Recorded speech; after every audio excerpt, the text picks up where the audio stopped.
Mengapa bola kapas dapat bergerak-gerak? Halo Fadil. Halo Arik.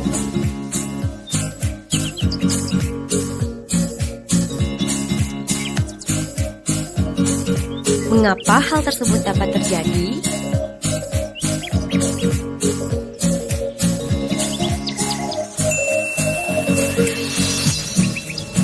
Halo Sobat X-Science, jumpa kembali bersama Kak Herman dalam program kesayangan kita X-Science, Eksplorasi Sains.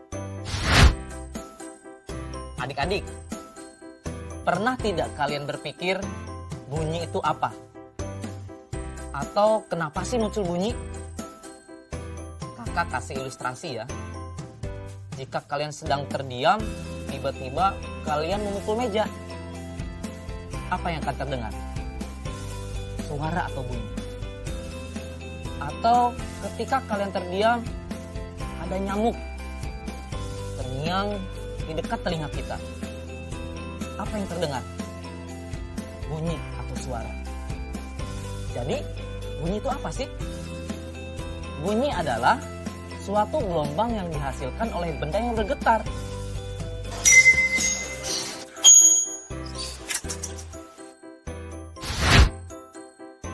Adik-adik, ternyata bunyi itu memiliki sifat-sifat tertentu.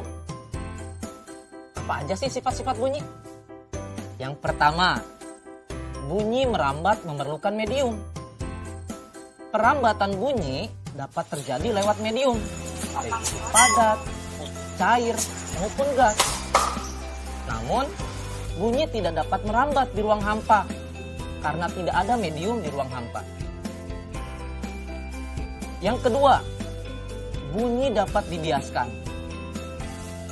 Pastinya adik-adik pernah mendengar suara petir kan? Kalau adik-adik dengarkan secara seksama, suara petir di malam hari akan terdengar lebih keras dibandingkan di siang hari. Kenapa coba? Pada siang hari, udara di permukaan lebih panas dibandingkan di malam hari. Akibatnya, kerapatan udara di siang hari jadi lebih renggang dibandingkan pada malam hari. Perbedaan kerapatan udara inilah yang menyebabkan bunyi dapat dibiaskan. Yang ketiga, bunyi dapat dipantulkan.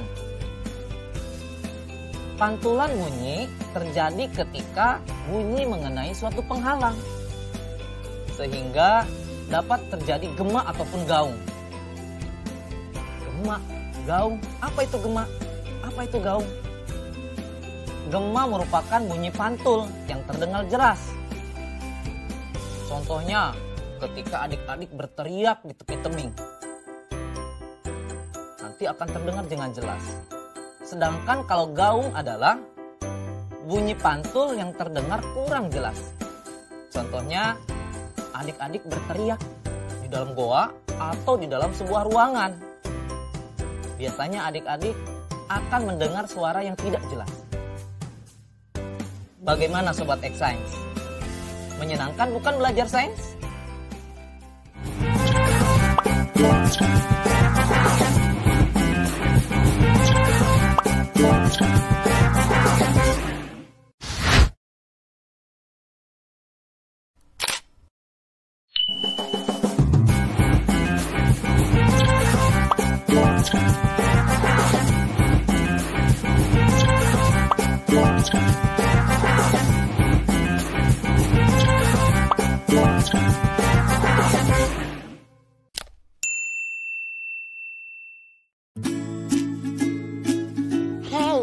Aku punya pertanyaan nih buat kalian. Bagaimana caranya mematahkan pensil ini dengan hanya mengeluarkan tenaga yang sangat sedikit? Gampang kok, tinggal taruh di jalan, ntar ada mobil lewat, patah juga kok. Dilindas maksudmu? Iya, nggak usah pakai tenaga lebih.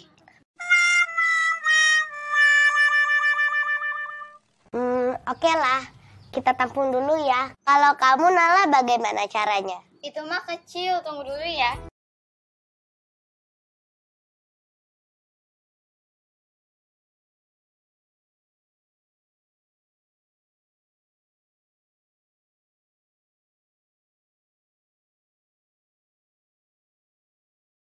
Pensilnya? Ya, itu mah bukan patah beneran. Iya sih, bukan patah beneran, tapi kamu jenius. Pemenangnya adalah Nala. Halo Sobat X-Science, jumpa kembali bersama Kak Herman dalam program kesayangan kita, X-Science, Eksplorasi Sains. Adik-adik, pernah tidak adik-adik mengalami ketika sedang belajar, tiba-tiba listrik mati? Suasana jadi gelap. Dilanjutkan tidak kira-kira belajarnya? Tidak. Karena apa? Ketika adik-adik sedang belajar, adik-adik butuh cahaya. Adik-adik tahu tidak cahaya itu apa? Cahaya adalah energi berbentuk gelombang elektromagnetik yang tidak membutuhkan medium dalam perambatannya. Benda yang dapat memancarkan cahaya disebut sumber cahaya. Adik-adik tahu tidak? Sumber cahaya di tata surya kita yang paling besar adalah matahari. Jarak matahari dan bumi kurang lebih 149,6 juta kilometer. Jauh sekali ya. Namun, cahaya matahari bisa sampai ke bumi loh. Padahal, ruang angkasa adalah wilayah yang ruang hampa. Hal ini membuktikan bahwa gelombang cahaya dapat merambat tanpa perlu medium.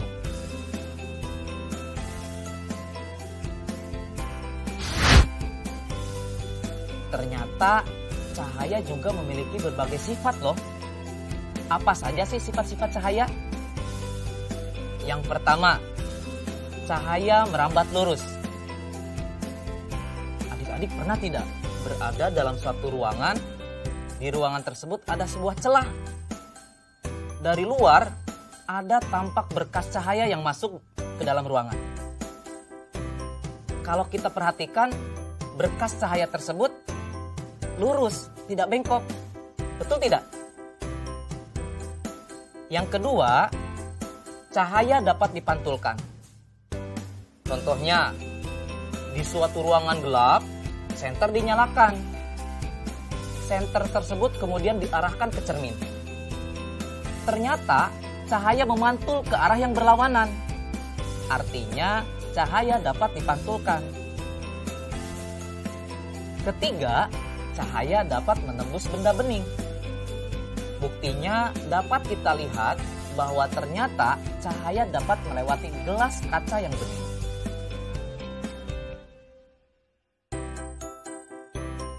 Keempat, cahaya dapat dibiaskan. Contohnya adalah pensil terlihat patah saat dimasukkan ke dalam gelas bening yang berisi air. Kelima, cahaya terdiri dari berbagai warna. Adik-adik harus tahu bahwa cahaya matahari sebenarnya berwarna putih. Cahaya putih matahari saat mengenai tetesan air hujan akan mengalami penguraian menjadi berbagai warna cahaya. Contohnya adalah pelangi. Hal ini menunjukkan bahwa gelombang cahaya dapat diuraikan menjadi berbagai warna. Bagaimana Sobat X-Science? Ternyata begitu ya sifat-sifat cahaya itu. Unik sekali kan? Saatnya kita bernalar. Yuk, mari kita bernalar. Teman-teman kalian bermain tebak-tebakan. Mereka menyeting kardus sedemikian rupa sehingga ketika mata dadu diletakkan di ujung corong kardus, mata mereka yang berada di ujung corong kardus satunya lagi tidak dapat melihat dadu tersebut, seperti yang terlihat pada gambar berikut ini. Agar mata dapat melihat dadu, mereka menebak jumlah minimal cermin yang dibutuhkan. Nala, menebak sedikitnya butuh 3 cermin, sedangkan Ria menebak sedikitnya butuh 4 cermin. Tebakan siapa yang paling benar? Jelaskan jawabanmu.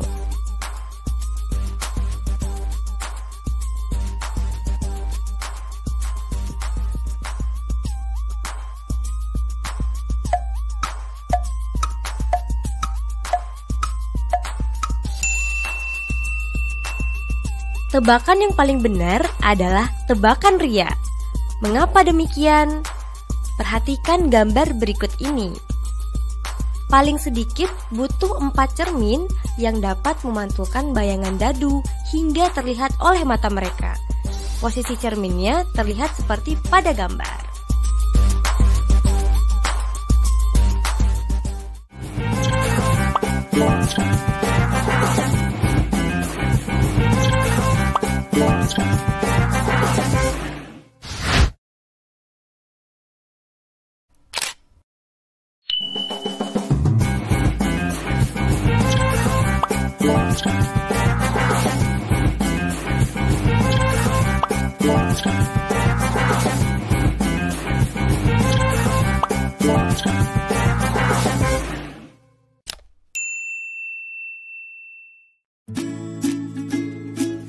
Kok aku ganteng ya?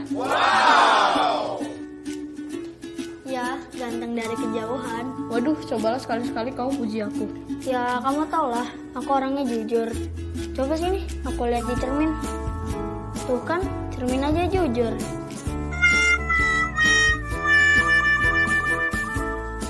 Tapi iya ya, bayanganku kok sama kayak aku.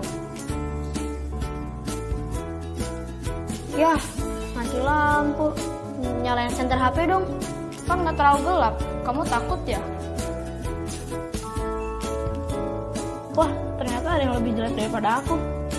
Siapa? Ya kamu, itu bayanganmu hitam. Kamu ini. Halo Sobat X-Science, jumpa kembali bersama Kak Herman dalam program kesayangan kita, X-Science, Eksplorasi Sains. Adik-adik, tentunya adik-adik suka bercermin kan? Kira-kira bagaimana tampilan adik-adik di cermin? Atau ketika adik-adik sedang berjalan di siang hari, adik-adik suka merasa ada yang mengikuti, padahal tidak ada orang lain selain adik-adik. Kira-kira apa ya namanya itu?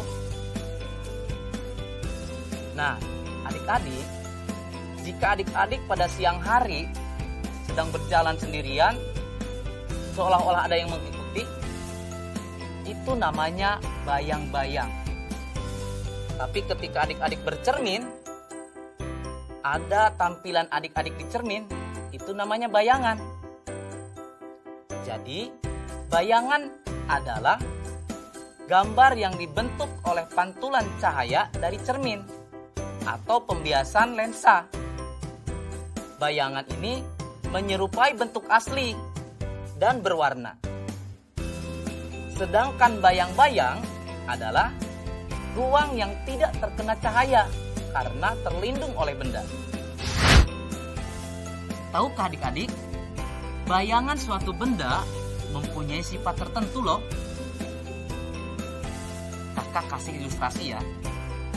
Jika adik-adik bercermin di cermin yang datar, bayangan yang terbentuk seperti apa kira-kira? Kemudian, jika melihat ke kaca spion, bayangan yang terbentuk bagaimana? Lalu, jika adik-adik melihat ke bagian sendok makan yang terbuat dari logam, bayangannya kira-kira bagaimana ya? Nah adik-adik, dari ilustrasi tersebut, ternyata sifat bayangan suatu benda itu berbeda-beda, bergantung pada cermin yang digunakan. Yang pertama, bayangan itu bisa tegak. Apa itu bayangan yang tegak? Bayangan tegak adalah bayangan yang posisinya tegak, seperti bendanya. Yang kedua, bayangan itu bisa terbalik.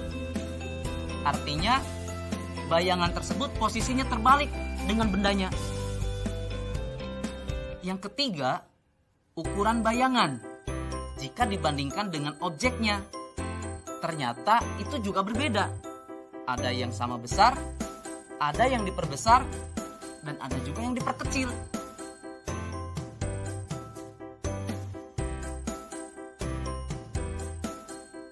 Keempat, bayangan itu bisa nyata ataupun bisa maya. Yang bagaimana sih bayangan yang nyata itu? Bayangan yang nyata itu adalah bayangan yang bisa ditangkap oleh layar. Sedangkan bayangan yang maya, bayangan yang tidak dapat ditangkap oleh layar.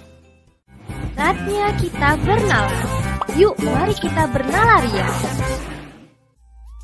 Sebuah senter diletakkan pada titik A dan tinggi bayang-bayang buku pada layar setelah diukur adalah 30 cm.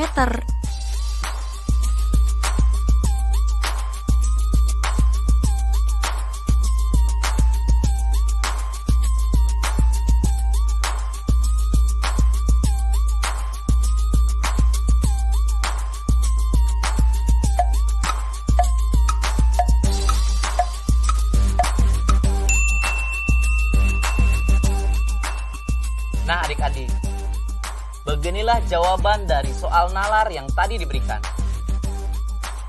Tinggi bayangan buku pada layar menjadi lebih besar dari 30 cm. Hal ini disebabkan karena posisi buku menjadi lebih dekat dengan sumber cahaya. Semakin dekat dengan sumber cahaya, bayangan yang terbentuk akan semakin besar. Nah, bagaimana adik-adik? Menarik bukan penjelasan tentang bunyi dan cahaya?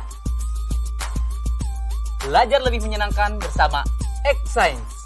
Sampai jumpa.